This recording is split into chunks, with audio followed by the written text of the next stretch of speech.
즐겁게 보내셨죠? 저도 주일을 정말 즐겁게 보내고 또 성도들과 함께 교제하고 불이 났게 왔습니다. 사실 여러분 주일 저녁에 이 자리에 와 있는 게 너무 큰 은혜 아닙니까?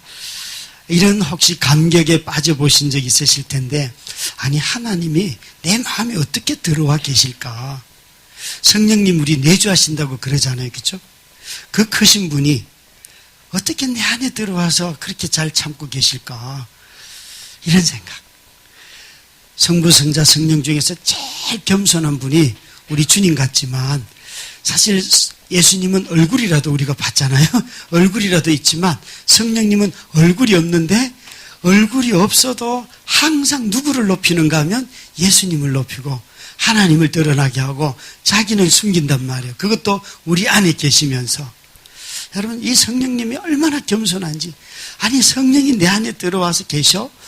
그래서 우리가 하나님의 말씀을 읽을 때 깨닫게 되고 우리 안에서 인격적인 대화가 가능하고, 이게 다 내주하시는 성령님 때문에 그렇잖아요, 그죠? 여러분 저와 여러분 안에 성령님이 계세요. 그 성령님이 소갈머리가 이렇고 뭐가 어떠고 그래도 여기 가만히 계시는 게 너무 놀랍지 않아요? 네. 이런 걸 좀 믿으셔야 돼요. 이런 거는 내 성질에 따라서 왔다 갔다 하는 게 아니에요. 이분이 내주하신단 말이에요. 약속하셨잖아요, 그죠? 나와 연합하려고, 내가 그리스도와 연합하도록, 하나님과 연합하도록. 그러니까 인간은 대단한 존재예요. 지금 욥이 하려고 하는 건 이런 거예요. 내가 내 공의를 굳게 잡고 내 의를 단단히 붙들고는 내 마음이 나의 생애를 비웃지 아니하리로다. 여러분 사람들은 너 의롭니? 그러면 다들 아니요 이렇게 말을 해요. 어느 누가 나 의로워요 이렇게 말할 사람이 있어요, 없어요? 없어요, 여러분. 그런데 욥은 나는 내 공의를 단단히 붙들고 누가 말해도 나는 내 마음이 내 생애를 비웃지 아니하리라. 얼마나 당당한 죄, 여러분. 이게 여러분 우리가 그냥 자존심 이것 가지고 되는 게 아니에요. 자긍심이라고 쓸 때에 보통 자존심하고 자긍심의 차이는, 자존심은 사실은 우리가 거듭나지 못했을 때 갖고 있는 나는 괜찮은 사람이야 이런 거라고 한다면, 자긍심은 하나님 안에서 자기 발견한 사람들이에요. 하나님 안에 하나님이 나의 창조주이고 그분이 나를 사랑해서 이렇게 빚었다. 너무 감동적인 거 아니에요, 여러분?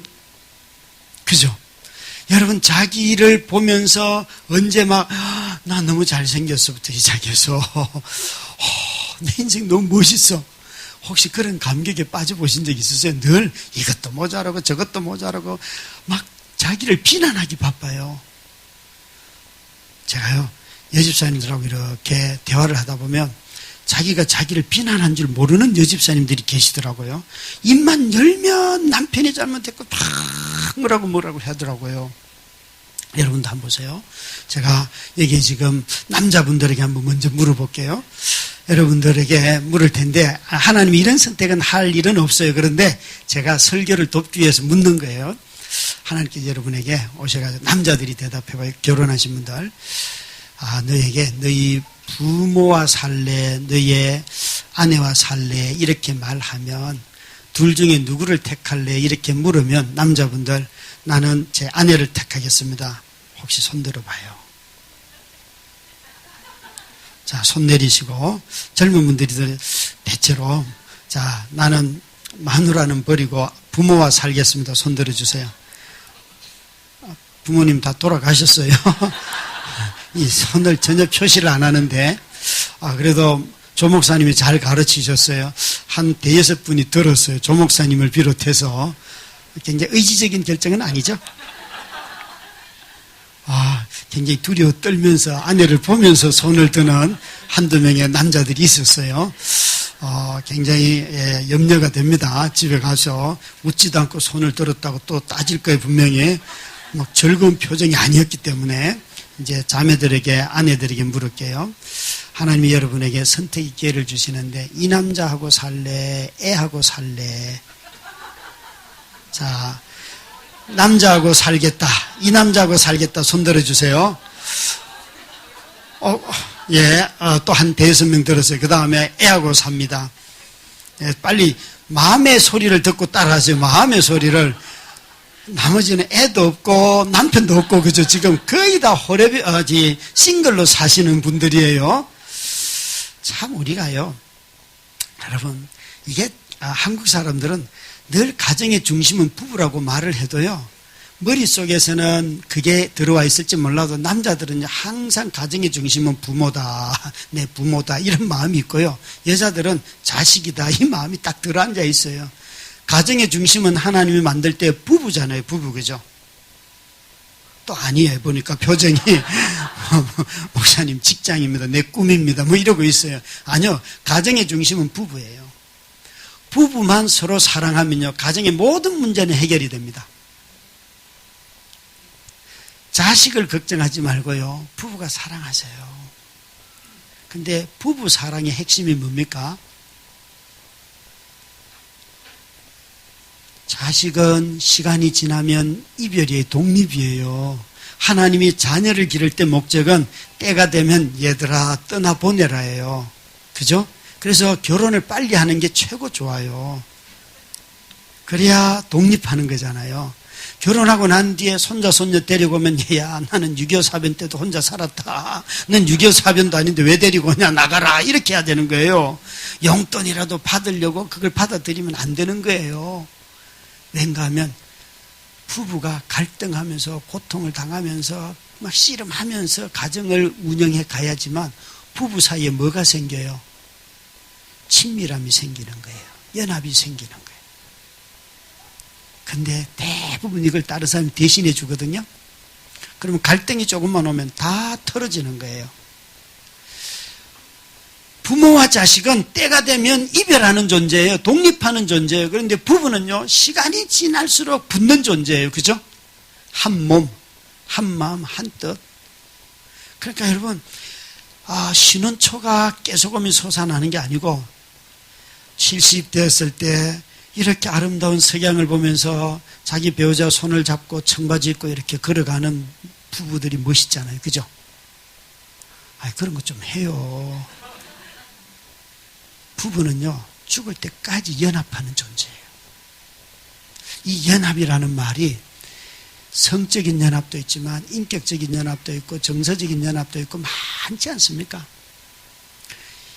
부부의 연합의 핵심은 뭔가 하면 몸의 연합이 몸, 마음, 인격의 연합이에요. 우리 몸을 정말 귀하게 여겨야 돼요, 여러분. 이 몸은 하나님이 우리의 영혼을 하나님께서 또 우리의 생명을 하나님께서 이 진흙 같은 먼지 같은 우리에게 당신의 호흡을 불어넣어 주셨잖아요. 그죠? 몸은 정말 귀한 거예요. 그런데 우리는 자꾸만 몸을 무시해요. 그래서 내 육체는 썩어질 것 그러는데 썩어질 것은 뭔가 하면 죄성, 이기성, 자기중심성 이런 건 다 나쁜 거는 다 사라지지만 성경이 말하는 몸이라고 할 때는 육체라고 말하지 않고 우리의 바디라고 말하는 이 몸은 나중에 부활해서 영원히 살 몸이에요. 그래서 우리는 이 몸을 가지고 주님을 섬기는 거거든요. 예배를 드릴 때 여러분 몸으로 드리잖아요. 구약의 언어로 예배를 하면 예배 드리는 모든 재물이 짐승이 다 죽잖아요. 그죠? 그 말은 예배 드리러 오는 저와 여러분이 사실은 구약의 언어로 말한다면 예배 드릴 때 누가 죽어야 되는 거예요? 내가 죽는 거예요. 내가. 자꾸 여러분 이 말씀 듣고 남편 죽이지 마시고 애 죽이지 마시고 자기가 죽으면 그게 구약의 예배를 드린 거예요. 제대로 드린 거예요. 구약은 제물인 자기가 죽는 거예요. 신약의 언어는요, 예배할 때 산제물이에요. 그거는 내 몸인데 살아있는 삶을 드려야 하는 거예요. 신약의 예배는 교회 와서 드리는 이 2시간을 예배라고 한 적이 없어요. 전부 다 나가서 사는 삶이 예배예요. 그래서 신약의 예배는 예배가 삶을 하나님 앞에 드리는 건데 삶을 드린다는 말의 뜻은 생활 가운데 하나님의 성품을 따라 사는 몸이 예배인 거예요. 이 예배를 중하게 여기셔야 돼요. 그래서 신약 성경은 와서 교회 와서 활동하는 걸 예배라고 하지 않아요, 여러분. 다 나가서 하나님의 성품을 따라 사는 거 막 짜증나고 누가 계속 계약을 바꾸고 그러는데도 약속한 건 성실하게 지키고 이런 거 다 예배인 거예요. 여러분, 신약의 예배는 그래서 삶을 드리는 거예요. 여러분은 교회에서는 자기가 죽어야 되고요. 가정으로 돌아가고 직장으로 돌아가고 자신의 삶의 영역으로 돌아가서는 자기 성품을 온전히 하나님 앞에 드려야 하는 거예요. 그런데 교회 와서도 자기를 죽이지 않고 세상 가서도 하나님의 성품이 드러나지 않는다면 이미 그 예배는 헛 예배가 되는 거죠. 헛 예배가. 예배는 그래서 구약의 예배는 내가 죽는다 그랬어요. 누가 죽는다고요? 내가 죽는 거예요. 내 이기심이 죽는, 이게 얼마나 힘들죠, 그죠? 이기심이 죽이는 게 그게 보통 어려운 게 아니에요. 제가 어느 날 우리 아이들하고 본죽집에 갔어요. 본죽집에 죽을 이제 이렇게 주문하는데 우리 아들이 말장난 정말 잘하거든요. 고3인데 이제 다 이번 주 말에 27일 날 수시를 봐요, 애가. 이 녀석이 죽을 주문하는 제 뒤통수다 대고 죽을 준비하시오. 죽을 준비하시오. 죽집에 갔다가 죽게 생겼어요. 그래서 죽을 주문해서 막 주인하고 웃고 먹었는데 이제 한 5년 전에 독일에서 열린 유럽 코스타에 가서 설교를 하다가 이 예화를 들었어요. 성도들은 예배 드릴 때 자기가 죽는 겁니다. 죽집에 가서 이런 얘기 들었습니다. 그랬더니만 저 뒤에 앉아 한 700~800명 앉아 있는데 한 중년의 부인이요. 막 혼자 깔깔 웃고 막 은혜를 다 받는 거예요. 그래서 참 요란스럽게도 은혜 받는다 생각하고 예배 끝나고 내려왔는데 이분이 쪼르르 오더니만 목사님 제가 본죽 사장 최숙입니다. 이러는 거예요. 사장님이 와 계셨어요. 그래서 우리 그때 가족들 다 데려갔거든요. 그래서 아이들 다 데려갔는데 그 아들 어디 있냐고. 내가 죽을 40년을 만들어도 이런 진리를 깨닫지 못했는데 앞으로 죽을 만들 이유를 알았다고. 그러면서 아들이 한 180 정도 돼요, 키가. 왔더니 이 키가 큰 사장님이, 집사님이 아들을 껴안고 야야 네가 나한테 진리를 가르쳐줘서 내가 앞으로 죽을 만들 이유가 생겼다 그러면서 너무 기뻐하는 거예요. 근데 진짜 사장님은 예의가 있더라고요. 집에 돌아오니까요, 본죽 기프트 카드가 50장이 와 있어요. 우리 가족 죽 먹다가 진짜 죽는 줄 알았어요. 여러분, 그거 어려운 거예요. 그 죽을요 50장 먹는 거 진짜 힘든 거예요. 여러분은 교회 올 때에 내 자신을 죽이러 오십니까? 말이 죽고 경험이 죽고 자기 중심성이 죽고 누가 말하면 자꾸 들으려고 해야 되는데 자르면서 저만 틀렸어 정죄부터 하고. 여러분, 정말 우리 안에 있는 이기심은 죽어야 해요. 그러나 우리의 몸, 살아있는 하나님의 성품을 드러내야 하는 이 몸, 이건 늘 살아있어야 돼요. 누가 아주 인색하게 그러다 그럴 수 있지 뭐 그러고 넘어가야 되는데 그것도 엄격하게 따져요.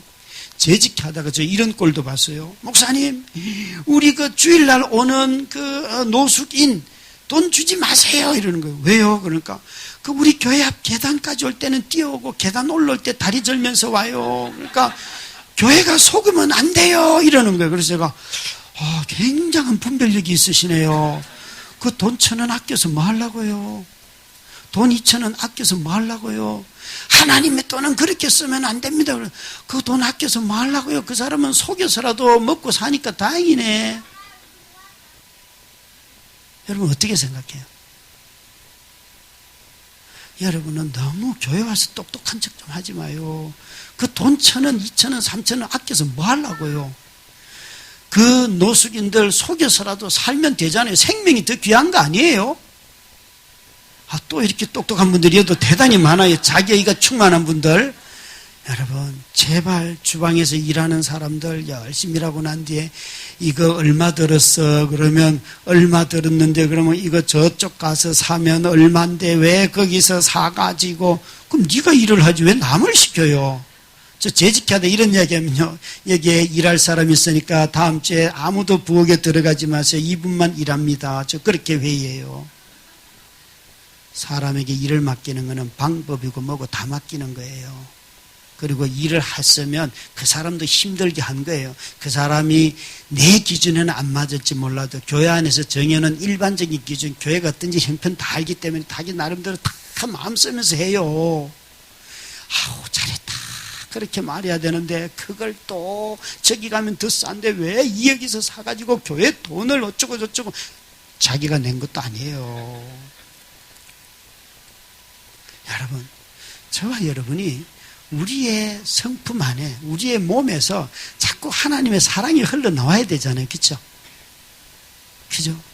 정말 여러분, 인간은 너무너무 위대한 존재. 왠가 하면 이렇게 모자라는 이기적인 우리를 통하여서도 하나님이 자기 사랑을 드러내시겠다고 하셨으니까, 아니 저와 여러분을 우리 기준으로 생각해 봐요.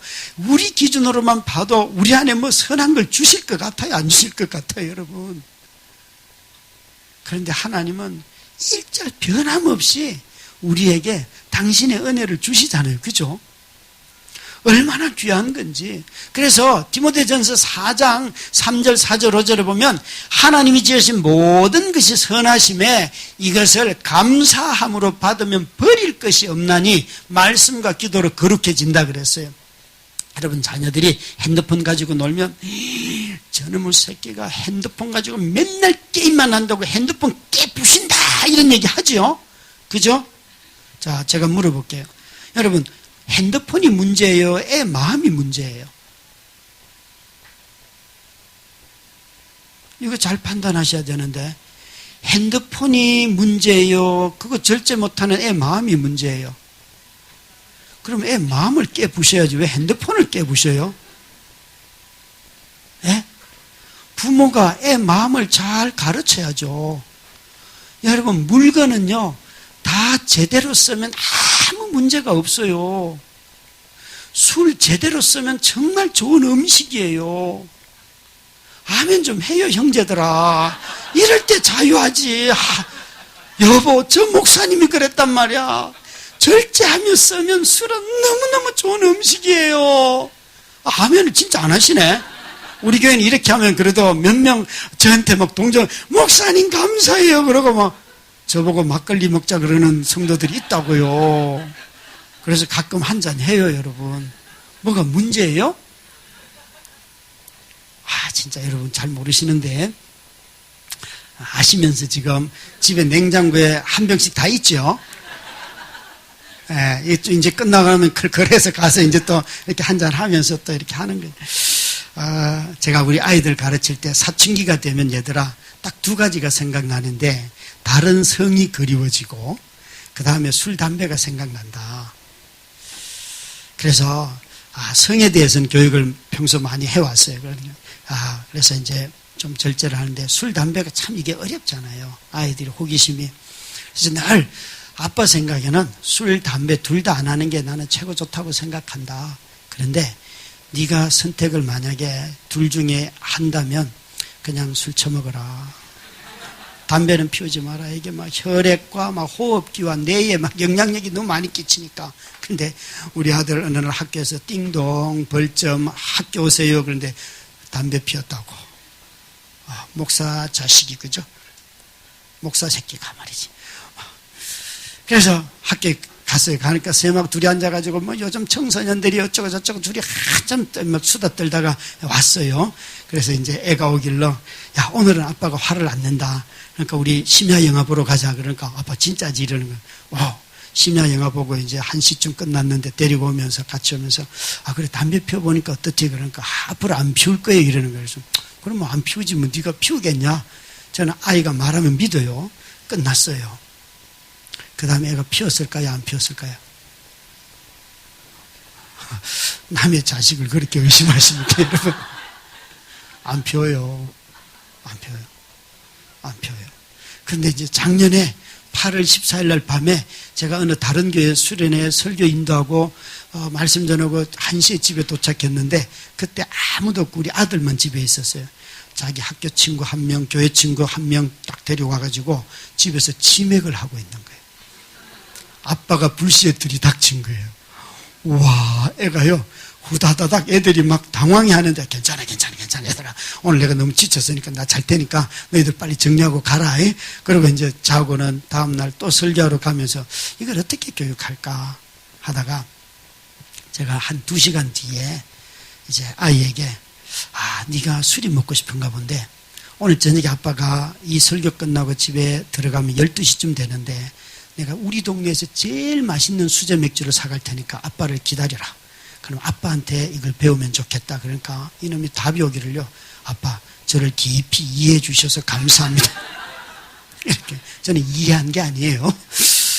그래서 이제 끝나고 술을 사가지고 맥주를 사가지고 그것도 한 1600cc인데 그게 한 16,000원인가 하더라고요. 엄청 비싼 거예요. 진짜 수제 맥주 비싸더라고요. 사가지고 가서 이렇게 딱 주니까 잡는 폼이 달라요. 그래서 야, 너 이거 처음 아니지? 그러니까 처음이래요. 저 다 믿어요. 그래서 그런가 보다. 그런데 또 이래요. 아빠, 어제 우리가 먹던 거하고 맛이 너무 달라요. 이러는 거. 아니, 여러분 캔 맥주하고 이게 비교가 됩니까? 수제 맥주가. 그래서 물었어요. 너 이거 먹을래? 그러니까 먹는데요. 그리고 가끔 이제 중간고사나 기말고사 끝나면 제가 몰래 애가 막걸리를 좋아하더라고요. 그래서 막걸리 한 병 이렇게 냉장고에 사다 넣어둬요. 그러면요. 저 분명히 한 컵밖에 안 먹었는데 가보면 하나도 없어요. 이거 누가 먹었냐? 그러면 그놈이 먹었어요. 여러분, 아이들이요. 중간고사 기말고사 끝나고 나면 지네들끼리 마신다니까요. 그죠? 얘들아 마시지? 엄마 아빠는 다 우리 애는 안 그래요. 그런다고, 그지? 다 해요. 다 해, 여러분. 이게 뭔가 하면 저는 아이들에게 이 세상에 있는 것이 죄된 것이 아니고 그것을 잘 다스리면서 누리는 법을 가르치는 것이 이 소비주의 사회에서는 아주 중요한 경건이라는 거예요. 소비주의 사회는 전부 다 누리는 방향으로 어릴 때부터 다 키워놓고는 갑자기 이건 나빠서 안 되고 저건 나빠서 안 되고 다 이렇게 가르치면 아이들이 갈 데가 없어요. 그래서 소비주의 사회는 굉장히 고도의 훈련된 절제력을 요구하는 사회예요. 근데 우리는 자꾸만 부정하는 쪽으로, 물건을 부정하는 쪽으로 자꾸 가르치려고 해요. 하나님 주신 모든 것은 선해요. 다만 그것을 인간이 감사함으로 받아야 되는데 감사함으로 받지를 못해요. 여러분, 하나님이 주시는 것을 감사함으로 받지를 못한다는 게 다 불평해요. 모자란다 그래요. 뭐 이런 걸 주냐 그래요. 어느 누구도 물질 가지고 영원히 만족하는 사람은 없어요. 주실 때 감사함으로 받으면 그 감사가 유지되는 게 아니에요. 그래서 그 감사를 유지할 수 있는 게 뭔가 하면 말씀과 기도로 거룩하여짐이니라. 우리 자신들이 제대로 사용한다는 거예요. 여러분, 정말 우리는 삶을 살아가면서 이 은혜를 잊어버리고 살아갈 때가 너무 많아요. 우리 이전의 선배들이 다 물질은 부정하는 영성을 가르쳤지만 아니요, 여러분. 제대로 된 영성은 하나님이 창조주로서 우리에게 먹고 마시고 입을 것을 주시는 분이라는 거예요. 적당히 먹는 게 아니고 아름답게 맛있게 식단을 꾸미고 식사를 차리고 하는 그것이 하나님의 선한 창조를 가장 잘 드러내는 거죠. 그죠? 여러분, 가정이 화목하기를 원한다면 식탁을 차리는 시간을 오래 가져야 해요. 대충 사먹고 식사를 때우는 집에서는 화목함이 있을 수가 없어요. 아이들이 무엇을 제일 좋아하는가? 맛있는 음식 해놓고 아이들 입맛에 맞는 거 해놓고 부르면 다 오지요. 다른 일로는 안 와요. 그 아이들이 좋아하는 음식 만들어 놓고 불러서 같이 맛있게 먹으면 얼마나 좋아요. 그죠? 그런데 거기까지 가서 또 잔소리. 다시는 안 옵니다, 여러분. 저는 여자들의 다이어트가 무슨 말인지 알아들었어요. 제가 저녁을 이렇게 차려놓고 밥 먹자 그러면 아빠 저 다이어트에 안 먹어요. 그래요. 그래라. 그러면 한 11시쯤 되면 어디 막 옷을 차려입고 나가요. 어디 가니? 그러면 곱창 먹으러 간대요. 분명히 저녁 먹을 시간에는 다이어트 한다 그랬는데 그래서 여자의 다이어트는 아빠가 차려주는 건 안 먹고 지가 밤에 곱창은 먹고 싶어하는 게 이게 다이어트였구나. 그래서 알아버렸어요. 그래서 여자들이 다이어트 한다 그러면 밤에 뭐 드세요? 이렇게 물어보게 되더라고요. 참 여러분, 아이들마다 다 달라요. 저는 제가 아내 아프면서 제일 실력이 안 늘어나는 게 음식 솜씨예요. 음식 솜씨가 제일 안 늘어나고요. 다른 거는 그래도 좀 하겠는데 이 음식은 저는 재주도 없고 관심도 없는데 이걸 하려고 하니까 너무너무 어려운 거예요. 그래서 그럼 나는 음식 대신에 애들하고 놀아야지. 그리고 애들하고 막 여행 다니고 있잖아요. 그런 걸 많이 했어요. 저희 막내가 뭐라고 말하냐면 우리 막내가 중학교 2학년이거든요. 아빠, 선생님이 참 전화가 왔어요, 최근에. 아니, 윤지 아버님, 윤지가 학교 와서 윤지는 10시, 11시 돼서 공부하면 아빠가 와가지고 공부하지 말라고 그런다는데 그게 사실입니까? 이러는 거예요. 그래서 예, 저는 10시, 11시 제가 집에 퇴근하면 애하고 놀아야 되기 때문에 너 공부 얼마나 했니? 기말고사, 뭐 중간고사, 아빠 2시간 했어요. 그러면 너무 많이 했다. 야, 평소대로만 하자. 평소대로 2배 했으니까 이제 공부 안 해도 돼. 그럼 애가 막 아빠 내일 시험이야. 시험 대충 봐. 시험 대충 봐. 여러분들은 다 중고등학교 때 공부 잘했어요. 그래서 지금 먹고 살아요. 예? 얘들아, 엄마 아빠 성적표를 까자고 얘기해야 돼.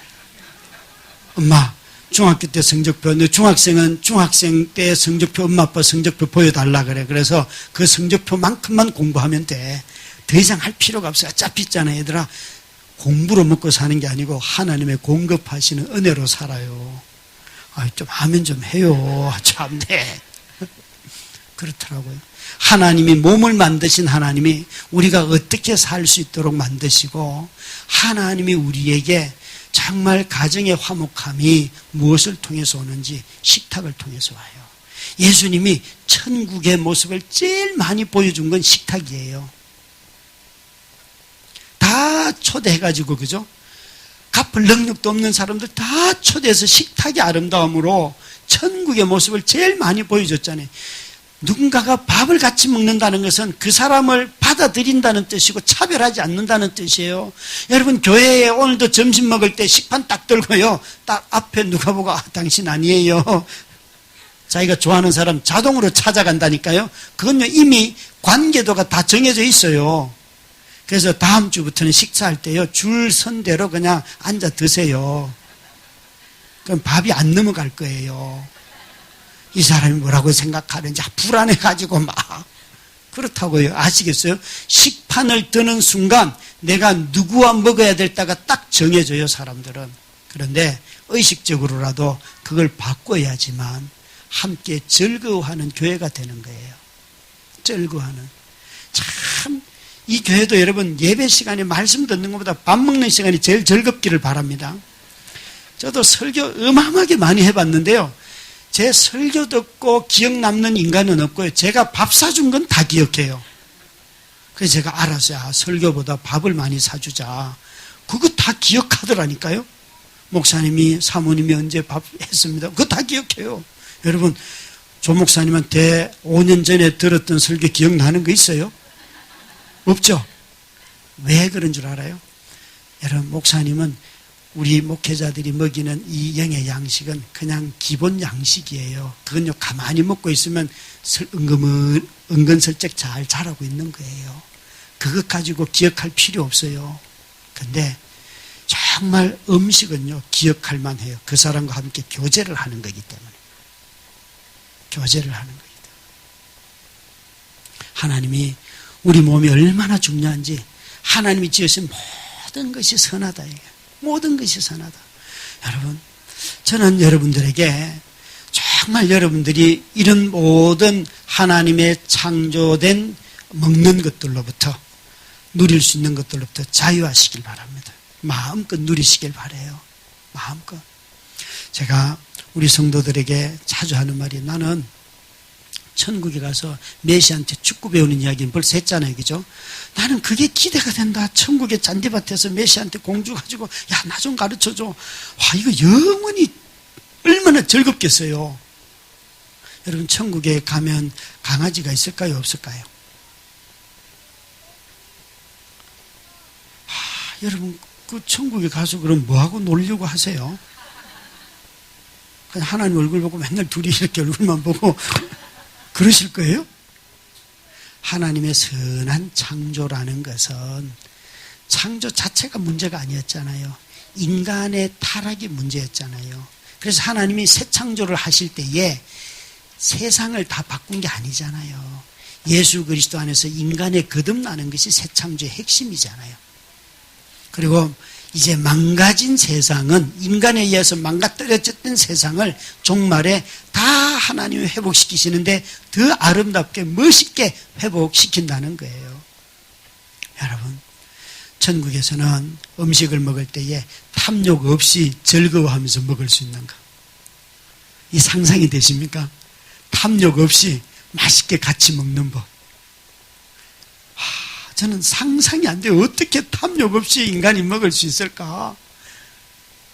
천국은 그런 곳이란 말이죠. 천국은. 그래서 우리가 이 몸의 부활을 믿는 우리들이 이 땅을 살아가면서 몸을 귀하게 여겨야 해요. 예수 그리스도께서 몸을 입고 오셨죠. 몸을 입고. 기독교인인가 아닌가를 결정하는 것은 하나님도 아니고 성령님도 아니고요. 가장 핵심은 예수 그리스도의 성육신이 사실은 핵심이에요. 그것이 가장 기독교를 잘 나타내, 다른 종교와 구분할 수 있는 가장 중요한 것은 하나님이 몸을 입고 이 땅에 오셨다는 거예요. 이 몸을 입은 분이 인간이 되시고 고난받으시고 십자가에 죽으시고 부활하시고 이 모든 일을 몸으로 했다는 거예요. 그래서 예수 믿는가 안 믿는가는 바로 이 몸으로 오신 하나님을 믿는가 아닌가, 이게 핵심이에요. 그걸 기독교라고 하는 거예요. 제 친구가 그 영접했다는 접신한 친구 있죠, 그죠? 어제 이야기했잖아요. 접신한 친구. 안 했습니까? 네, 접신한 친구가 있는데, 우리 지금 조국 법무부 장관이 젊을 때 속했던 산호맹의 핵심 멤버예요. 그리고 감옥에도 갔다 왔고, 그리고 이제 아내를 따라서 6년 전에 저희 교회에 왔는데, 오는 날 아내는 믿고 왔고, 이분은 안 믿고 아내가 가자 그래서 왔는데, 와서 새가족 교육을 하는데 제가 예수님은 이런 분입니다 소개하니까 이 엄청난 운동을 했던 분이 일어나가지고 그런 예수는 없습니다. 그리고는 자기가 배운 민중신학적인 예수를 쫙 40분 동안 얘기해. 왠가 하면 제가 40분 했기 때문에. 그래서 쫙 하더라고요. 그래서 우린 다 들어요. 그런 사람 누가 얘기하면 교회 분위기가 그래요. 저도 다 듣고, 그런 측면이 있죠. 뭐. 또 그 다음날 이제 성령님이 누구십니까? 하면 또 자기 얘기를 해요. 교회 엄청 욕을 많이 하더라고요. 그런데 가만히 뒀어요. 그렇게 쭉 1년 지나고 2년 지나길로 너무 성실하게 와서 그 다음에는 장로님들한테, 장로님, 저 인간 이렇게 열심히 오는데 저 새가족 반에 배치해서 식판 나르는 봉사자 합시다 그랬더니 한 장로님이, 아니 예수도 안 믿는 사람한테 봉사의 직분을 맡깁니까? 그래요. 그래서 제가, 아니 식판 나르는데 예수 믿을 이유가 어디에 있어요? 식판은 그죠? 예수 안 믿어도 할 수 있는 거 아닙니까? 내가 기도를 시키는 것도 아니고. 그래서 맡겼어요. 예배 끝나자마자요, 쪼르르 가가지고 식당에 가가지고 오늘 몇 명 온다 자기가 계산해가지고 쫙 펴놓고 너무너무 잘하는 거예요. 그래도 안 믿어. 늘 뭐 하면 저는 안 믿습니다, 저는 접신 안 했습니다, 늘 이렇게 말하는 거예요. 접신 안 했습니다. 그래서 우리는 뭐 다 접신 안 한 줄 알죠.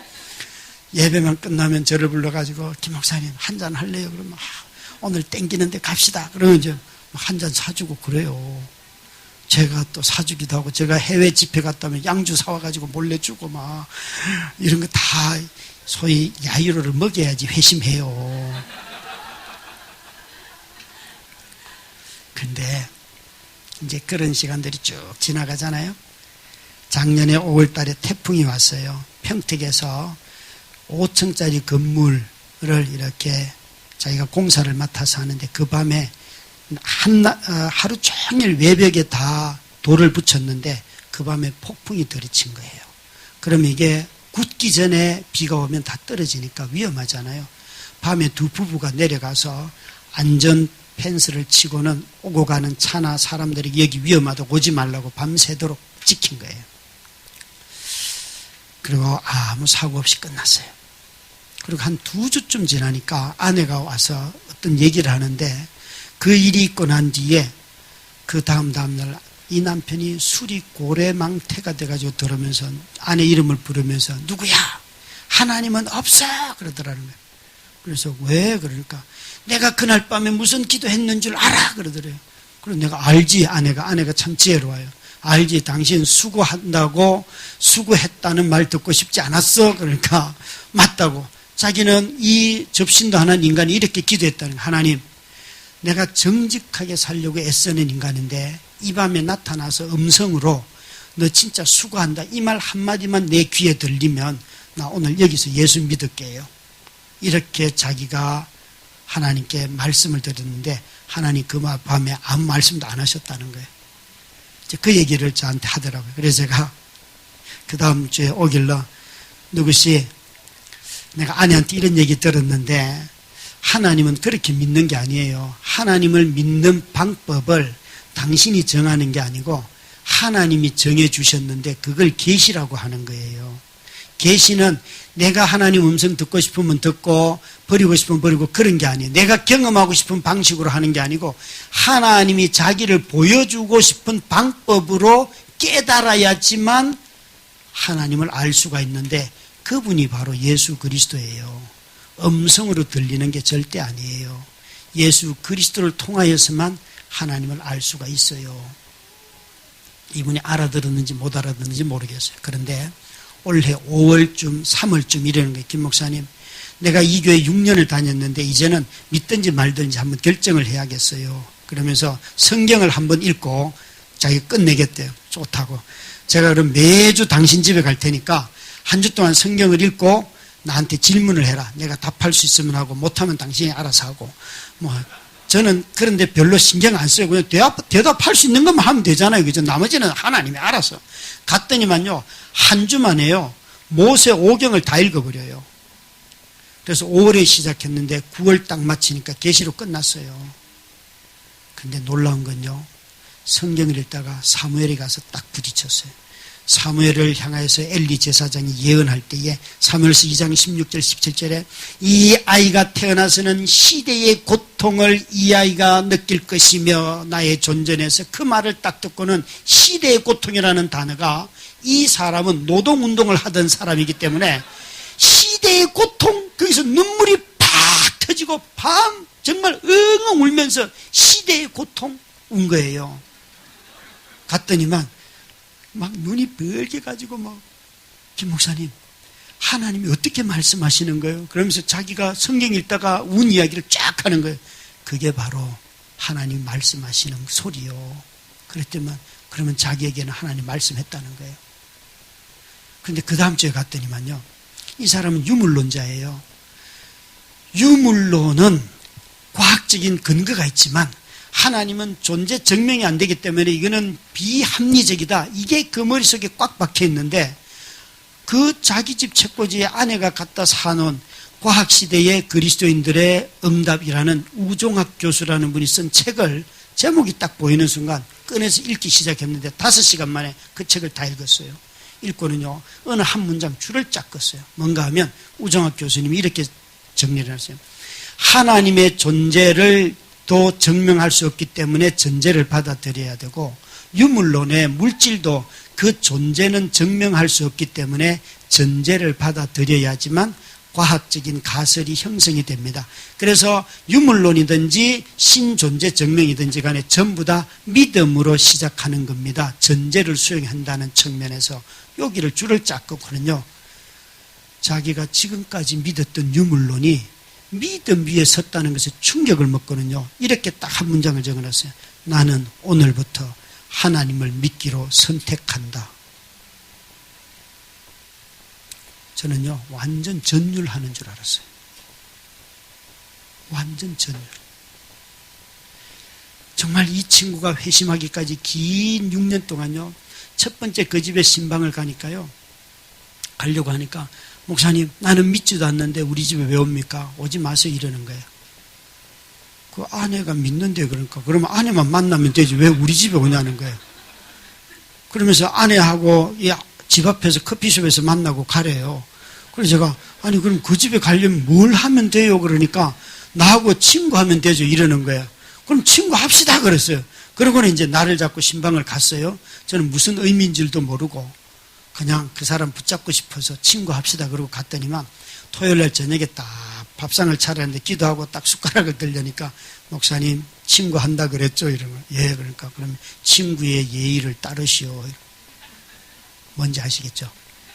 소주를 딱 가져오더니만 술잔을 저한테 딱 줘요. 잔을 줘요. 주면서 친구 줘 그러는 거예요. 아내가 옆에 있는 집사님이 목사님 술 먹인다고 막 뭐라고 아니 가만히 있으라고 내가 음식을 먹고 있지 뭐가 문제냐고. 저는 술을 겁내지 않아요. 우리 아버지가 하도 술꾼이셨는데 이런 논두리 밑에 많이 주무셔서 어릴 때 한 일은 그런 아버지 모시고 오는 게 제 일이었어요. 그래서 제가 술 먹는 게 제일 인간 싫어했거든요. 근데 목사 되고 나니까 술 먹을 자리가 너무 많아져요. 그 희한합디다. 그래서 제가 술을 딱 한 잔 먹었어요. 근데 이 친구가 참 예의가 있어요. 너무 많이 먹으면 안 먹던 사람 체하니까 한 잔만 딱 주고 자기가 다 마시더라고요. 그런데요, 밥을 먹고 난 뒤에 첫 질문이 너무나 심각했어요. 이러는 거예요. 목사님, 내가 마누라를 따라 큰 교회 가보니까 예수 믿는 새끼들이 이웃을 위해 살지도 않으면서 어쩌다가 구제연금 몇 푼 내면서 나는 이웃을 위해 살려고 노동운동하다가 감옥도 갔다 오고 정말 나는 목숨 걸고 했는데 그렇게 살지도 않은 새끼들이 예수 안 믿는 인간들의 삶은 다 헛거야. 쓸데없어. 이렇게 말하는데 이게 맞습니까? 이러는 거예요. 여러분, 다른 사람의 삶을 그렇게 함부로 말하는 거 아닙니다. 예수 믿는 게 정말 귀한 일이라면 그들의 삶보다 훨씬 멋있게 살면서 얘기해야 되잖아요. 그죠? 그래서 제가 야 이거 심각하다. 그리고 속으로 기도하고 답이 딱 됐어요. 맞아요. 누구시? 그 있잖아요. 제가 보니까 당신이 하나님의 계명은 딱 한 가지인데 두 가지 내용으로 되어 있어요. 하나님을 사랑하라, 이웃을 사랑하라. 이게 하나님의 말씀의 계명의 전체 총합인데 정리인데 당신은 지금까지 살아온 것 보니까 사람을 사랑하라, 이웃을 사랑하면서 살아왔어요. 그런데 당신의 아내를 따라서 우리 교회에 왔다는 것은 이제부터 하나님을 사랑하는 법을 배우려고 우리한테 보낸 거예요. 그런데 정현 씨, 이웃 사랑은 눈에 보이기 때문에 뭘 주고 나누고 하면 되지만 하나님 사랑은 그분이 안 보이기 때문에 사랑으로 시작하는 게 아니고 믿음으로 시작해야 돼요. 믿음이 있어야지만 그분이 계신다는 걸 믿어야지만 보이지도 않기 때문에 믿음을 취해야지만 사랑할 수 있어요. 그랬더니 이분이 내가 인생 의미 있게 산 거 맞죠? 이러는 거예요. 제 말 안 듣는 거잖아요. 그죠? 근데요, 자기 인생을 어쨌든 존중을 받았잖아요. 6년 동안 우리 교회에 나왔어요. 그리고 지난달부터 나 접신했다고요. 얼마나 떠드는데요. 그러면서 이래요. 지난주에는 그 집에 가서 이제 마지막 계시록 읽고, 계시록까지 다 읽고 났는데, 목사님, 교회가 뭡니까? 이러는 거예요. 그래서, 왜요? 그러니까, 자기가 성경을 처음부터 끝까지 다 읽어보니까, 하나님 백성 되고, 예수님이 오셔가지고 만났던 사람들 죄다 장녀고, 도둑놈이고, 사기꾼이고, 막 이상한 평판 듣고, 이런 사람들인데, 자기가 일하는 노동 현장에는 사기친 놈, 맨날 도박하는 새끼, 외도하는 놈, 너무 많다는 거예요. 술꾼 너무너무 많은데 걔들이 교회에 와 있어야 되는데 왜 걔들을 위해서 교회는 아무것도 안 합니까? 이런. 여러분 뭔가 제대로 본 거죠. 그러면서 이러는 거예요. 김 목사님, 내가 우리 자재 창고 이거 지어놓은 거 이거 여기에 내 그 친구들 다 데리고 와서 나 교회하고 싶어요. 아니 여러분 너무 충격적이지 않아요? 제가요 속으로요 그 개척 내가 한다, 내가 간다, 기다려라. 저 이미 마음 먹었어요. 내가 간다. 저는요 그런 걸 기대하면서 목회하는 거예요. 사람들을 친구가 되고 누구를 정죄하고 이런 게 아니고 좀 허물이 있으면 어때요? 그죠?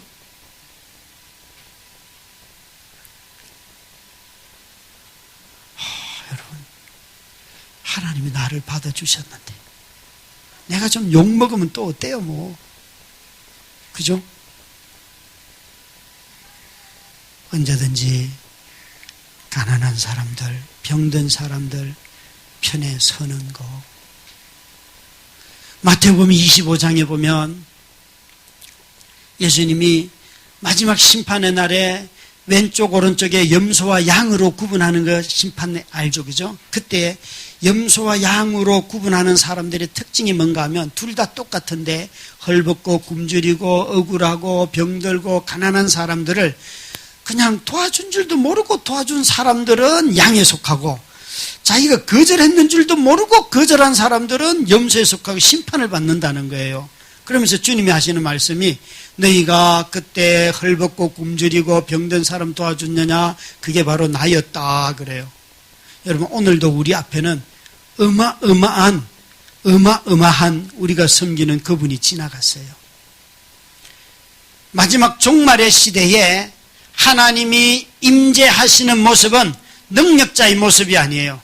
십자가를 보면 가장 누구도 외면하는 모습으로 이 땅에 예수 그리스도께서 오셨던 것처럼, 하나님도 가장 연약한 자의 모습으로 누구로부터도 도대체 인정받지도 못하고 그 존재가 드러나지도 못할 모습으로 이 땅에 오시는데, 누군가는 아무 의식도 없이 그 사람들을 도왔다는 거예요. 여러분, 우리는 아주 잘 나가는 사람, 돈 많은 사람, 능력 있는 사람, 또 정말 풍성한 사람, 이런 사람을 향하여 쫓아갈 때에 하나님은 병든 자들 가운데 자신의 모습을 드러냈다는 거예요. 우리는 하나님을 찾고 있으면서도 하나님의 본성이 드러나는 그 삶의 존재 방식, 사랑이라고 하는 것, 긍휼히 여기는 마음, 이것을 다 잃어버리고 살아가는 거예요. 긍휼이 많은 사람들은 먹고 마시고 입는 데 관심이 많아요. 그것을 돕는 거예요. 그것을 먹이고 입히고 도와주는 거예요. 그들 보고 살아서 나오라가 아니에요. 아프고 힘들고 병든 사람들에게 찾아가서 그들에게 자기 자신을 주는 것이 바로 긍휼이에요. 긍휼이에요. 지금은 제 아내가 교회를 안 가요. 너무 이제 상태들이 좀 많이 15년이면 약해지고 그러잖아요. 그죠? 그전에는 늘 주일마다 교회를 갔어요. 한 12년 동안은 매주. 집에서 교회까지 2km밖에 안 되는데 앰뷸런스 비용을 이렇게 부르면 항상 10만 원이에요.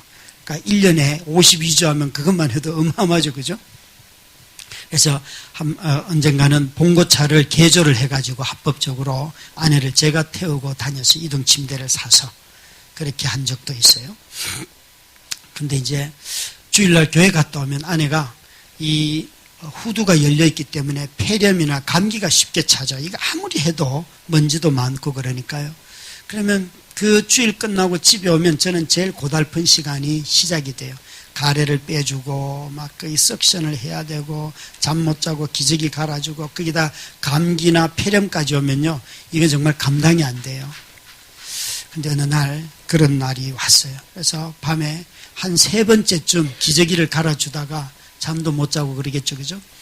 그래서 너무 화가 나가지고 저도 기저귀를 둘둘 말아가지고 안에 배에다가 탁 던지면서, 당신 진짜 너무하는 거 아니야? 나도 잠 좀 자자. 잠 좀 자자. 나도 진짜 피곤하다. 잠 좀 자자. 그러면서 기저귀를 그냥 안에 배 위에다가 던져놓고는 그냥 거실에 나와서 혼자 그 어두운 구석에서 앉아가지고 소구름 끄 하는 거 있잖아요. 가만히 있는데 눈물은 쭉 흐르는데 아무 말이 하기 싫은 거예요. 하나님이 오셔서 말을 거는 거예요. 병연아, 인간이 누구냐 이렇게 물으세요. 그래서 하나님의 형상이죠. 그러면 네 안에는 내 형상이냐 아니냐? 형상 맞죠? 그럼 내 형상인 네 안에는 돌봐주면 안 되냐? 돌봐주고 있잖아. 지금 돌봐주고 있잖아. 제가 막 화를 내면서 돌봐주고 있잖아. 그랬더니만 그 다음 말이 저를 완전 충격에 빠뜨려요. 인간이 내 형상이라고 한다면 내가 너희 집에 병든 자로 와 있다고 생각하면 안 되냐? 예? 하나님이 병들었다고요? 내 형상이 병든 하나님이라고 생각하면 안 되냐? 그러면서 마태복음 25장에 양과 염소의 비유를 저한테 딱 가르쳐 주죠. 제가요, 하나님이 우리 집에 병든 자로 와 계신다고요? 하나님이요? 얼마나 그 밤에 울었는 줄 알아요? 아, 오늘날 하나님이 우리 가운데 임재하시는 모습은 약한 자의 모습이구나. 가장 무기력한 자의 모습으로 우리 가운데 와 계시는데, 인간은 가장 무기력한 상태를 가장 싫어해요. 인간은 파워를 잃어버리는 것, 파워리스, 홈리스 이런 거 있죠, 그죠? 이 뒤에 파워만 있고 홈 이건 다 좋은데 거기다 리스를 붙여가지고 집도 없고 힘도 없고 권력도 없고 뭐도 없고 건강도 없고 이 모든 것들을 가장 싫어해요. 그런데 오늘날 이 교만하고 깨진 시대는 하나님은 가장 연약하고 고통받는 자의 모습으로 우리 가운데 오십니다. 왠가 하면요, 사람들이 깨지고 상하고 완악해지고 교만해진 사람들 속에서는요, 자기보다 더 깨지고 상하고 망가진 사람을 볼 때에만 마음을 열기 때문에 그래요. 그래서 십자가가 위로가 되고 은혜가 되는 거예요. 십자가는 언제나 봐도 얻어 터진 인간이 거기 있거든요. 억울한 인간이 거기 있거든요. 나보다 더 억울한 사람 십자가에 있어요. 십자가에. 그래서 십자가를 볼 때마다 위로가 되는 이유는 몸이 만신창이가 돼서 숨이 끊어진 그분이 거기 계시기 때문에, 하나님이신 그분이 이 땅에 오셔서 아무 죄도 없는데 거기 달려 계시기 때문에 그런 거예요. 많은 사람들이 정말 우리 귀하죠. 자존감을 높이려고. 아니요, 여러분. 심리학적으로 자존감을 높여서는 인간은 절대 회복하지 못해요. 정말 그리스도께서 몸을 입고 오셨고 성육신 하신 그분이 나를 위하여 죽으셨을 뿐만 아니라 삼위 하나님이신 성령님께서 내 안에 내주하신다는 이 사실만 생각해도 저와 여러분은 너무나 감격적인 거예요. 하나님이 나와 함께 계시다니. 시편 23편에 보면 푸른 풀과 시냇 물가를 찾을 때는 그분은 앞서가요. 앞에 있어요. 떨어져 있어요. 그리고 6절에 보면요, 정녕 여호와의 인자와 성실이 나를 따르리니 나를 호위하리니 내가 여호와의 집에 영원히 거하리라. 그때 하나님 어디 계시는 건 뒤에 계세요. 하나님은 여러분 앞에 계셔도 되고 뒤에 계셔도 되고 어디든 계셔도 아무 상관없어요. 그런데 하나님이 가장 가까이 계실 때가 언제인가 하면 23편 4절에 보면 네가 사망의 음침한 골짜기를 걸어갈 때에는 내가 너와 함께 할 것이며 주의 지팡이와 막대기로 안위하시나이다. 주께서 나와 함께 하십니다. 그 이름이 임마누엘이에요. 임마누엘이라는 이름은 내가 구덩이에 빠졌을 때 빠진 구덩이 옆에 와가지고 구덩이 속에 들어와서 나와 함께 앉아 계시는 하나님. 우리는 다 하나님 나 구덩이에서 건져주란 말이야. 이런 추잡스러운 일 하지 말고 나 꺼내줘 이렇게 말할 때 병현아 난 네 옆에 있다니까? 난 너와 함께 있다니까? 인생은 여러분 우리 모두는 다 예수의 죽음이 사망의 권세를 깨뜨렸습니다. 승리의 소식이 있지요. 그런데 오늘 이 시대에 이 사망의 승리의 소식보다 먼저 우리가 경험하고 있는 것은 죽음의 무게예요. 죽음의 그림자인 상실과 비탄과 건강을 잃는 것과 직업을 잃는 것과 어마어마한 고통들이 우리 삶에 있는데 교회는 죽음의 무게에 대해서는 얘기하지 않아요. 마치 교회 오면 그런 모든 죽음의 무게가 사라진 것처럼 말하는데 죽음의 승리보다도 교회가 이 시대에 아파하고 우는 자들의 죽음의 무게, 그 도와줄 것도 없고 나도 무기력한데 그 옆에 서 있으면 놀랍게도 하나님의 임재를 경험할 수 있는 거예요. 암에 걸려서 아무 약도 없는데 밤마다 얼마나 두려워 떤다고요. 그런데 누군가가 그 밤에 찾아가서 아무 말도 하지 않고 기도도 필요 없어요. 누구 집사님 그냥 이 밤에 같이 보내고 싶어서 왔어요. 그냥 손만 잡고 가만히 있어도 위로받아요. 힘을 얻어요. 용기를 내요. 그런데 오늘날 우리 안에, 교회 안에 이런 탄식과 고통과 교회에서 하는 대표 기도를 보면 전부 다 멀쩡한 사람들처럼 얘기해요. 아니에요, 여러분. 자식한테 배신당하고 배우자한테 배신당하고 얼마나 많아요. 그런 눈물들을 다 어디다 쏟아내요?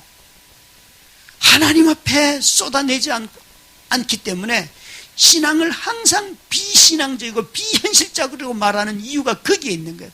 항상 교회 오면 찬양할 때 사망의 권세를 이겼습니다, 승리했습니다 말하기 전에 인생을 진지하게 대한다면 인간이 겪고 있는 이 죽음의 무게에 대하여서 우리가 함께 탄식할 때에 교회가 사람들과 교회를 이루는 거예요. 그들의 몸이 있는 곳에 함께 있기 때문에. 몸이 있는 곳에. 이 욥은 그 얘기를 하는 거예요. 내 마음이 나의 생애를 비웃지 아니하리라. 여러분, 부모가 되어서 자식을 10명이나 잃어봐요. 그 부모가 살고 싶겠어요?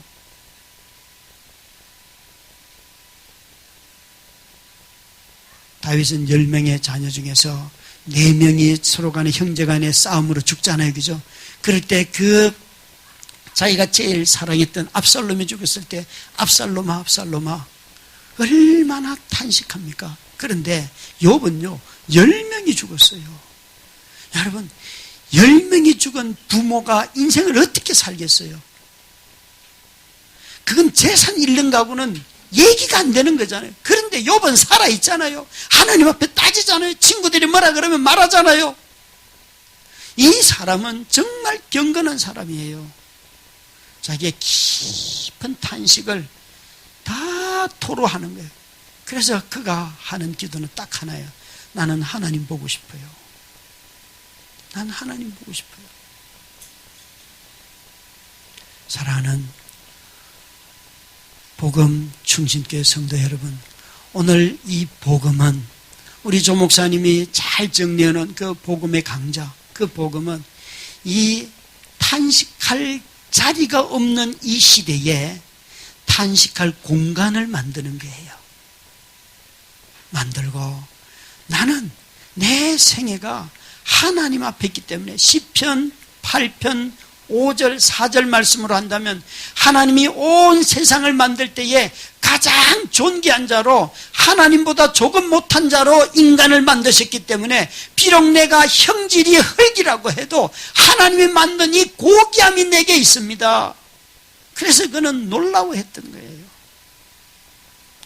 인간은 한편으로 보면 엉망인 존재 같지만 다른 한편으로 보면 어마어마하게 고귀한 건데 이 두 사이에 끼어 있는, 그래서 이 두 사이를 아는 그리스도인들이 존재의 허약함 때문에 고통당하는 사람들에게 나아가서 그들 곁에 머물 때에 성령의 역사가 일어나는 거예요.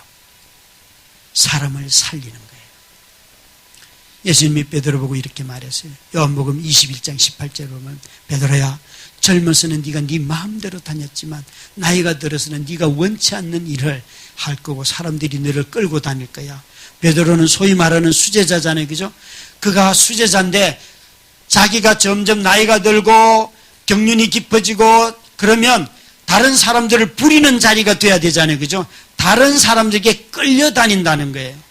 여러분, 모든 그리스도인 리더십은 끌려다니지만 그 자긍심이 흔들리지 않는 거예요. 내게 파워는 없어도 내게 이미 그분으로부터 받은 사랑이 있기 때문에 내 권한이 없어져도 나는 얼마든지 즐겁게 섬길 수 있는 것, 그게 바로 연약한 자를 아는 리더십이죠. 여러분, 사랑하는 성도 여러분, 정말 여러분 자신들은 여러분을 비웃습니까? 사람들이 제게 잘 묻지 않는 게 있어요. 제가 남자고 건강한 남자고 저는 내일 아침에도 일어나면 5km 달리기를 해요. 어마어마하게 열심히 달립니다, 여러분. 건강해요. 작년에는 우리 막내 중학교 1학년인 딸과 부산까지 자전거 여행을 했어요. 예, 막내 딸과 여러분, 예, 정말 재미있게. 그것도 한 이유가 있어요. 이 녀석을 3살 32개월까지는 작은 집에서 길렀는데요. 33개월 될 때 저희 집에 데려왔거든요. 그리고 이제 10년을 길렀잖아요. 그래서 지금 중학교 2학년인데 방학만 되면 얘는 자기의 고향이 작은 집이에요. 그래서 봄방학, 여름방학, 겨울방학 다 그 집에 있다가 마지막 날 집에 오거든요. 근데 제가 12살 때 이제 겨울방학 때 갔는데 이러는 거야. 아빠, 나 작은 집에서 학교 다니면 안 돼? 이러는 거예요. 아니, 4살부터 우리 집에 와서 12살이 될 때까지 있었는데, 제가, 속으로, 얘야, 네가 그 얘기를 하면 나보고 뭘 어쩌라는 거냐. 애하고 얼굴을 반대로 돌리고 집으로 운전해 오면서 속으로 얼마나 울었는지 해야 네가 그 얘기를 하면 아빠가 너를 어떻게 키우냐. 그러는데 너무 마음이 아픈 거예요. 그래서 엄마의 결핍의 자리는 누구도 채울 수가 없잖아요. 그죠? 제가 아동 상담하는 집사님들에게 물었어요. 집사님들 어떻게 하면 돼요? 그러니까 집사님들이 목사님 그거요. 애하고 둘이서 추억을 만드세요. 둘이 여행 가세요. 이러는 거예요. 그래서 여행도 패키지로 가지 말고 둘만에 갈 수 있는 여행을 가라는 거예요. 가만히 생각해 보니까 애하고 이런 거 하면 되겠다 싶어서 제가 자전거를 하나 사주고 1년 동안 이제 자전거를 열심히 같이 탔어요. 그리고는 여름방학 작년 7월 마지막 주 엄청 더웠죠. 제가 아이를 야야 너 부산까지 아빠가 자전거 여행 갈 건데 부산까지 아빠와 동행하면 알바비 30만 원을 준다. 그러니까 애가 아빠 진짜 줄 거지 이러는 거예요. 오케이 했더니만 가겠다는 거예요. 아들한테는 제안을 하자마자 30만 원 가지고 누가 가 이러고 50만 원은 주야 가지 이러는 거여서 너는 탈락. 그래서 이제 딸하고 원래는 8박 9일 계획을 했어요. 그러니까 했는데 웬걸요. 첫날부터 타보니까 너무 잘 타는 거예요. 그래서 그냥 시속 20km로 평속 쭉 가니까요. 이게 한 600km를 가니까 하루에 100km만 가면 6일 안에 끝나거든요. 그런데 오고 가면서 얼마나 아이와 함께 대화를 많이 하는지 있잖아요. 제가 왜 그 여행을 계획했는가 하면 이 아이는요. 제가 눈빛만 딱 줘도 아무 요구도 하지 않아요. 그냥 수그러들고 제가 요구하는 대로 다 따라줬어요. 이게 정상이 아니죠. 부모가 되면 그런 정도는 캐치해야죠. 그죠? 그래서 이게 이상한 거예요. 첫째, 둘째는요. 뭐 시키면 말을 안 들어요. 말을 안 들어요. 근데 얘는요. 바로바로 들어서 이게 뭐지 했는데 얘기를 해줬어요. 그게 여전히 두려워서 우리한테 감정적으로 이게 연합이 안 돼서 그렇다는 거예요. 그래서 이제 여행을 갔어요. 가서 딱 9일 계획했는데 애가 6일 만에 딱 끝내는 거예요. 정말 둘이서요. 6일 동안 자전거 타고 부산까지 가는 거예요. 서울에서. 얼마나 많은 즐거운 에피소드가 있겠어요. 갔다 오고 난 뒤에 애가 완전히 변했어요. 완전히 변했어요. 그래서 정말 하나님은 이렇게 여러분 그 아이에게 너 그런 생각 먹지 마 그럴 필요가 없잖아요. 그죠? 그 아이와 함께 시간을 보내니까 자연스럽게 먹고 마시고 있고 여행하고 어느 숙소를 잡지 못해가지고 막 검색을 하니까 글램핑카 저도 처음 봤어요. 처음 글램핑카 하룻밤 자는데 9만 원.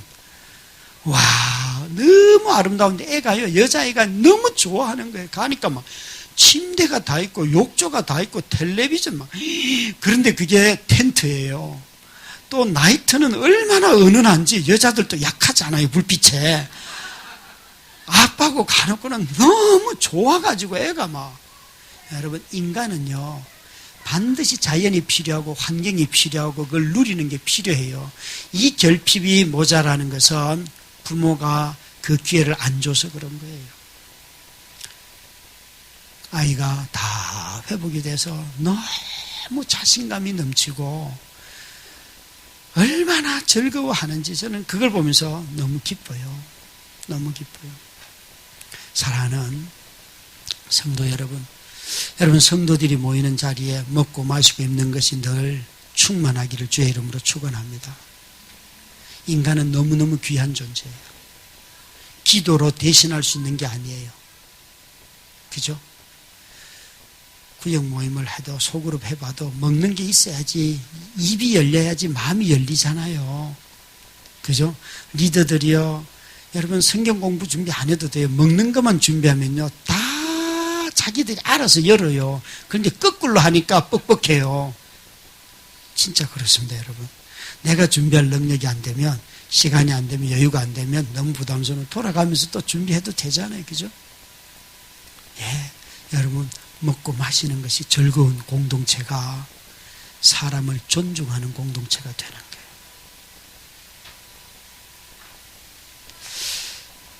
거예요. 욥은 지금 얘기했어요. 내 마음이 나의 생애를 비웃지 아니하리니. 여러분, 인간은 진짜 멋진 존재예요. 여러분 옆에 있는 분들 한번 보세요. 당신처럼 귀한 분과 내가 여기 앉아 있다니, 그런 감격이 여러분 마음속에 막 솟아나요? 예수를 믿으면 믿을수록 인간이 얼마나 귀한 존재인지, 사람이 얼마나 위대한 존재인지 그걸 깨닫는 거.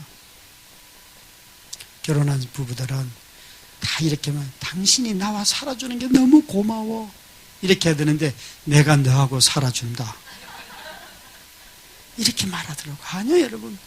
나하고 살아주다니 당신 너무 고맙다. 오늘 저녁에 돌아가서 하세요. 오늘 제가 이제 일찍 끝날 텐데 지금 8시 반밖에 안 됐어요. 집에 가면 아이들이 집에 있잖아요. 그러면, 얘들아, 너희들이 이 시간에 집에 있다니 내가 너무 고맙다. 통닭 쏠게. 이렇게 말해야지 엄마 아빠다운 자격이 있는 거죠. 그죠? 예, 그렇대요, 한 해가. 여러분, 이게 여러분 인간이 그런 거예요. 여러분, 아빠 집에 간다 그러면 오세요, 이렇게 시무룩하게 말하지만, 아빠가 통닭 사가지고 간다 그러면 언제쯤 오시나요? 사람들이 왜 그럴까요? 여러분? 거기에 다 있는 거예요. 여러분, 정말 이 시대는 먹고 마시는 공동체를 좋아합니다. 그래야지만 교회가 평화로워지고요, 모든 일들이 형통해요. 먹는 거 자꾸 줄이면요, 교회 진짜 생활 재미없어요, 여러분. 가정도 마찬가지고요. 그래서 우리 모두가 다 인간이 얼마나 귀한 존재인지. 아내가 중환자실에 한 5개월 있었는데요, 참 여러분 희한해요. 한 2, 3일은요 식음을 전폐합니다. 야, 아내가 저 안에 있는데. 그런데요, 이제 한 2, 3일 하고 나면요 피골이 상접해지고요, 그 다음부터 아내가 거기 있어도 이제 꾸역꾸역 가서 밥을 먹기 시작해요. 아침 먹고 점심 먹고 저녁 먹고 새끼를 다 입에 쳐넣는 저를 보면서, 야, 이 짐승 같은 새끼야, 마누라가 저기 있는데 그게 넘어가냐? 그러면서 운 적도 있어요. 그런데요, 그 시간들이 다 지나고 나니까요, 야, 인간의 이 먹는 욕구라는 것이 어떤 상황에서도 먹는다는 게, 이게 자기 자신의 생존의 문제잖아요. 생존 자체가 부르심이에요, 여러분. 뭐 우아하게 주를 위해 살고 그건 나중 이야기고요. 잘 먹고 살면 그 다음에 주를 위한 일들이 생겨요. 무엇을 먹든지 마시든지 다 주의 영광을 위해 살아. 여러분, 먹으면 되잖아요. 뭐 그렇게 주를 위해 열심히 살려고 해요. 그냥 내일 잘 드시고. 그죠? 안 그렇습니까? 그렇더라고요. 그래서 정말 우리의 삶이 너무 지나치게 영적이라는 미명하에 참으로 온 가족이 둘러앉아서 한 끼 밥을 여유롭게 먹을 수도 없을 만큼의 경건이라면 이미 그것은 빗나간 경건이다. 정말 화목한 삶들을 사는 거예요. 여러분, 그것은 무엇을 의미해요? 네가, 당신이 너무 존귀하다는 거예요. 나는 당신을 이렇게 섬기고 싶다는 거예요. 이것이 얼마나 귀한 건지 욥은 그걸 깨달았어요. 하나님 안에 있는 자기 자신이 너무나 존귀하기 때문에 나는 나 자신을 정죄하지 않습니다. 제가 제일 큰 유혹은 성적인 유혹이에요. 이 성적인 유혹은 아무도 묻지 않아요. 아무도 묻지 않아요. 아무도 묻지 않아요. 그런데 저는 제일 많이 시달리는 게 성적인 유혹이에요. 어느 날 요한복음 8장 가늠하다 잡힌 여인 있죠?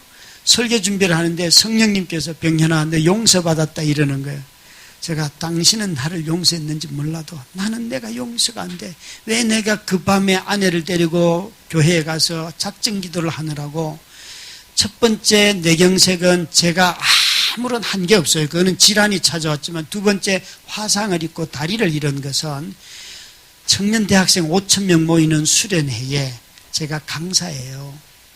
그래서 그걸 좀 잘 감당해 보려고 작정 기도를 아내하고 함께 하자고 하고는 그 병든 아내를 데리고 10시만 되면 교회를 가는 거예요. 가서 작정 기도하고 돌아오고 33일째 되는 날 날씨가 쌀쌀해서 다리에 찜질기를 올려줬는데 그게 그만 아내 다리를 다 태운 거예요. 그래서 화상을 입고 다리를 잃었어요. 내가 왜 그 밤에 아내를 데려갔으며 왜 그 수련회에 간다고 했으며 온갖 원망과 분노와 정죄감이 저에게 찾아왔어요. 그 이후에 몇 년 동안 나도 내 인생 막 살 거야. 나도 외도하고 목사 그만할 거야. 그리고 한 여자를 태우고 우리 동네에서부터 동해안 바다까지 달려봤어요. 그 바닷가에 가면 호텔이 얼마나 많아요. 정말 그 바닷가 앞에 딱 섰는데요. 인생이 너무나 비참한 거예요. 너무나 쓰라린 거예요. 마음속에 두려움이 쫙 몰려오는 거예요. 그대로 그 잠에 태우고 왔어요. 얼마나 인생이 비참해요. 이러지도 못하고 저러지도 못하는 내 인생. 정말 어마어마한 유혹이 저를 괴롭혔어요. 그래서 이명수 목사님 상담도 받기도 하고 참 많은 노력들을 했어요. 근데 그 밤에 성령님께서 병년아 너 용서받았다 이러는 거예요.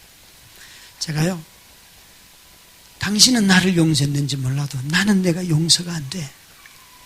그러면서 내 인생을 막 후회하고 내가 왜 이 여자하고 결혼하고 내가 왜 이래서 막 후회하는데 이러는 거예요. 주님이 병년아 너희 중에 죄 없는 자가 돌로 치라 그러니까 자기 죄를 깨닫고 돌아간 저 양심적이지만 용서받지 못한 바리새인이 될래. 현장에서 간음하다 잡혀가지고 도망도 가지 못하고 엎드려 있는 용서받은 내 앞에 엎드려 용서받은 이 여자가 될래. 저는 이전까지요. 제가 목사로서 그래도 못된 짓 안 하고 그래도 도덕적이고 뭔가 그래도 제 나름대로 나이스하게 살았기 때문에 목회한다고 생각했거든요. 그런데 그 질문 앞에 너 양심이 있어서 깨닫고 용서 못 받고 돌아간 저 바리새인이 될래? 현장범으로 체포되어서 와서 도망도 못 가고 엎드려 있는 이 여자가 될래? 용서받은 여자가 될래? 주님 그거라면 제가 이 여자가 될게요. 나 주님 앞에 용서받고 싶어요. 정말 그 앞에 엎드려서 얼마나 울었다고요. 이거였구나. 여러분 다 성도들의 삶에 정죄감이 많은 이유는 다 양심이 살아있기 때문에 그래요. 그 양심을 깨뜨리는 긍휼 그것이 없이는 전부 다 양심으로 도덕 가지고 신앙생활을 하기 때문에 잘하지 않는 거예요. 그런데 다음 주님의 말씀이 뭔가 하면 이거예요. 나도 너를 정죄하지 아니하노니 너는 가서 죄를 짓지 말라. 그 여자에게 했잖아요. 여러분 이 여자 돌아가서 원래 창녀였는데 돌아가서 죄 지었을까요? 안 지었을까요? 여러분 인생을 살아보신 분들은 용서받고 난 뒤에 죄 지어요? 안 지어요? 짓지요. 주님이 이렇게 말해야 맞는 말 아니에요? 네가 죄를 안 지으면 내가 너를 용서해 주마. 다시는 정죄하지 아니하오마. 주님 이렇게 말씀한 게 아니고요. 나도 너를 정죄하지 아니하노니 가서 다시 죄 짓지 말라. 이건 복음이지만 네가 죄를 다시 안 짓는다면 내가 너를 정죄하지 아니하마. 이건 복음이 아니에요. 복음이 아니에요. 병연아, 나도 너를 정죄하지 않는다. 누가? 창조주 하나님께서, 그리스도께서 우리 어느 누구도 정죄하지 않는다고 그리스도께서 말씀하고 계시는데도 불구하고 우리는 끊임없이 난 이것도 못했고 저것도 못했고 그때 이걸 했더라면 저걸 했더라면 내가 얼마나 많은 정죄감 속에서 아이 하나 둘 셋 키우는 엄마들 보면 수많은 정죄감으로 내가 엄마로서 이걸 좀 더 잘했더라면 어떤 걸 여러분 아니에요. 여러분 엄마로서 해야 할 자녀 교육을 위해서 해야 할 첫 번째가 있다면 자기 정죄감을 내려놓는 거예요. 그거 십자가에 못 박는 거예요. 여러분 욥은 나도 나의 생애를 비웃지 아니하리라. 왜? 하나님이 나를 비웃지 아니하시기 때문에.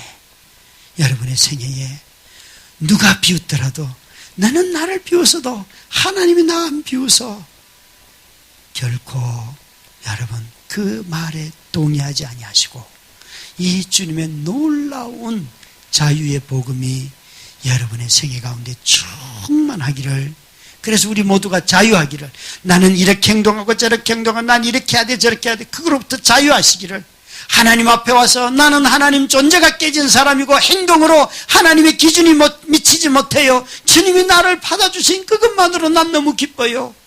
그 자유함이 우리의 삶에 가득하기를 주의 이름으로 축원합니다. 기도하십시다. 아버지 하나님, 참으로 인간은 너무나 귀한 존재입니다.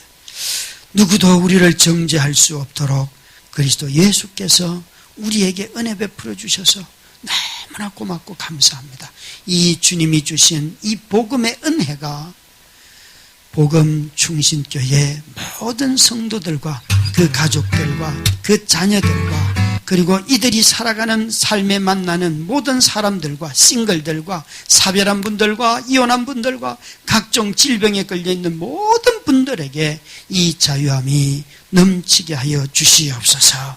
예수님 이름으로 간절히 기도드렸습니다. 아멘.